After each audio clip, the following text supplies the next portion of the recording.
Welcome back to the Epoxy Resin Store. My name is Bronson, and today we've got a 3-part series on how to upcycle a table.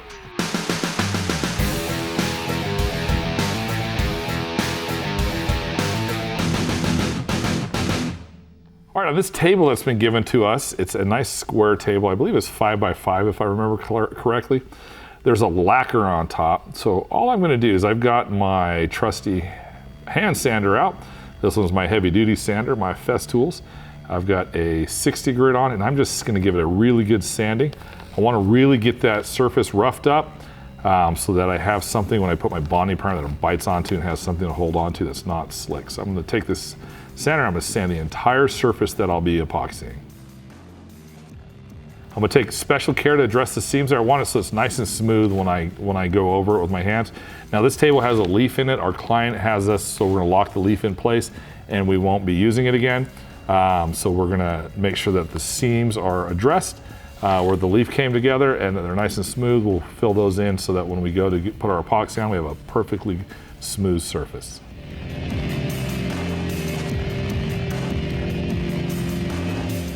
All right, we're still sanding here. We want to really make sure that our surface is sanded smooth.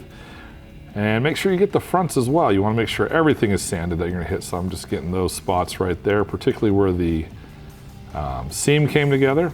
And here we've got one of our guys from our shop is going to round this out for me. This table had a square corner. We don't want any 90-degree angle. Epoxy just doesn't flow really well over it. So everything that we do, we're going to round in some fashion. So we got our old palm router out. Got a 3/8 inch round over bit in, and we're just gonna come through here and we're gonna round that whole thing out so it's nice and rounded, so when we put our epoxy over, it'll just flow over beautifully.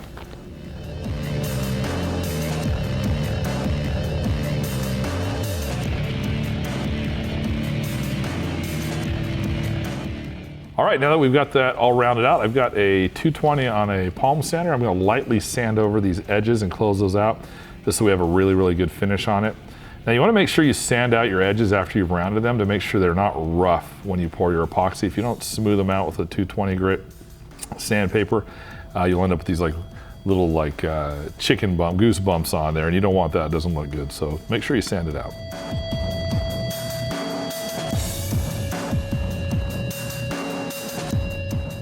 All right, on the bottom of this, underneath where I rounded over, there's a little bit of a lip, and it's got like a decorative piece on there.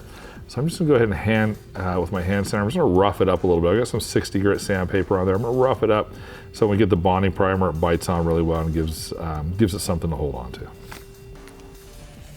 I'll rough up my fronts as well while I'm at it.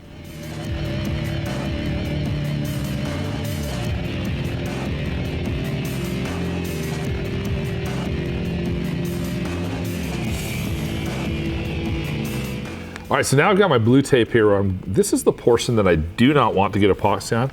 So I'm gonna take my time. I'm gonna make sure I really get up in that corner tightly, and I'm gonna overlap. I'm gonna go excessively with my blue tape, make sure I push it down so I don't have any epoxy spilling onto portions where I don't want it to.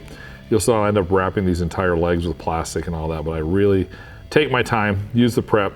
Blue tape's cheap, fixing epoxy is not. It's also not easy, so a little bit of preparation goes a long way.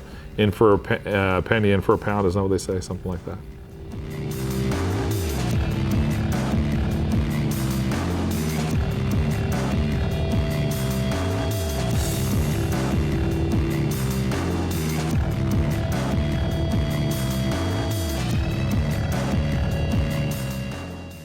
All right, we're gonna mix up some body filler here. As you see, I've measured out a little bit. I'm gonna put some harder in.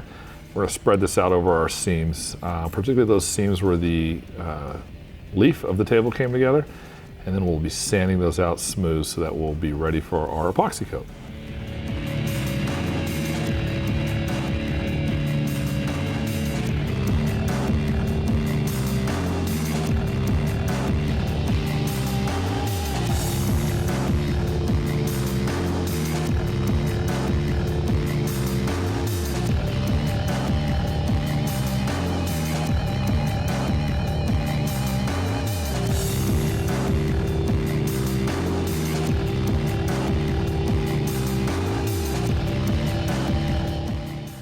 Okay, Mark's got the Bondo on here. What we're looking for is we want to make sure we've got a nice smooth surface. Take the time to Bondo all your cracks, and then you're gonna, once it dries, you want to really make sure, really make sure we get into the cracks there. We want to make sure that every little piece is done, because we do not want any surfaces we've got to go back and repair later. So we take our time. You see there, Mark went a little heavy on his hardener and it flashed on him, so he had to redo it. But yeah, we go through, we're checking it. We're gonna let this Bondo harden up here, and then we're gonna get back on it. All right, now that our Bondo's dried and get the handy dandy sander out, we're gonna sand this baby completely smooth. I want it sanded to the point when I run my hand across it, I can't tell the difference of where the table stops and starts where the seam is. So we're really gonna work this baby, get it completely cleaned up.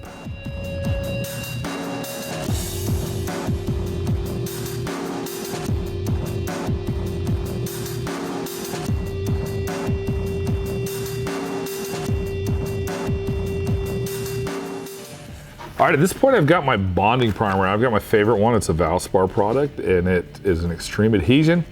Lays down a nice thick coat. I'm gonna cross roll it. I'm gonna make sure I get this tabletop completely painted out with this bonding primer ready for our next step. If you don't have a Lowe's near you, Sherwin-Williams carries a product like this. Haven't found anything at Home Depot that does the trick, but they may have one. If they do, just let me know in the comments. All right, when you're rolling, make sure that you roll and then cross roll your surface so that you have a nice smooth application of the bonding primer. It's good practice to get into, whether you're using paint or whatever you're rolling out. If you want it evenly spread out on your surface, which you do, you want to roll one direction, then cross roll the other direction. You'll get a nice even coat every time.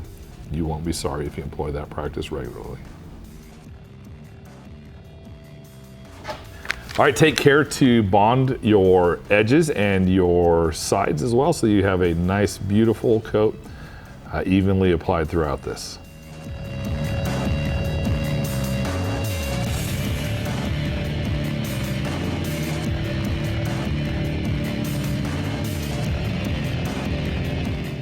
All right, I've got my paintbrush out here. I just use a little chip brush, and I'm gonna give it a good brushing up under where the form is under there, where there's a non-smooth shape.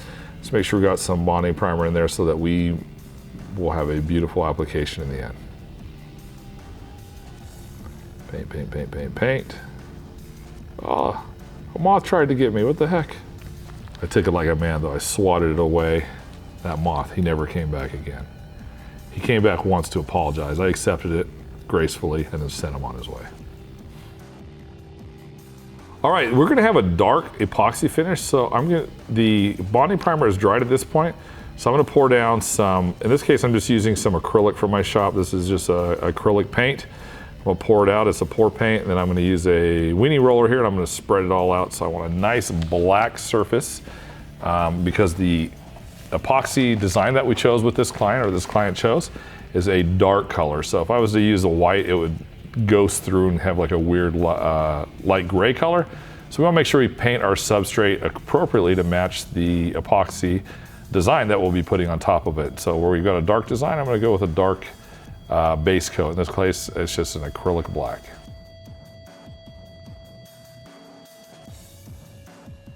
And we're still painting on our black. Make sure you're cross rolling, rolling and then cross rolling every time. Give you that nice even coat.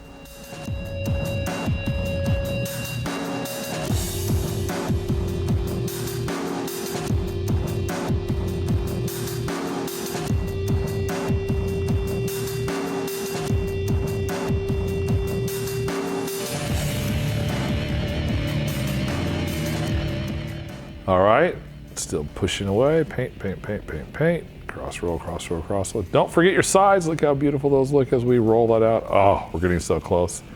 I love a beautifully finished, prepared service ready for receiving its epoxy. Ah, this is the stuff I live for. That and Doritos.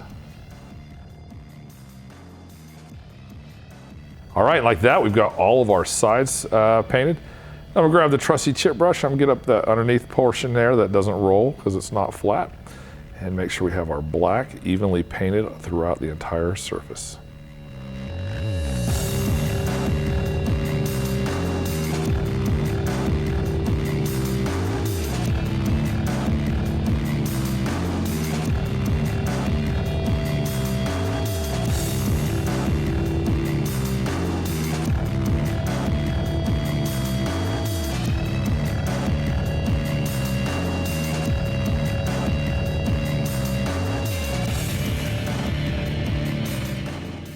All right, we're in the final stretch here, getting those final touches of that black on there, just getting our surface ready to be poured. All right, thanks for watching our video. Tune in for part 2.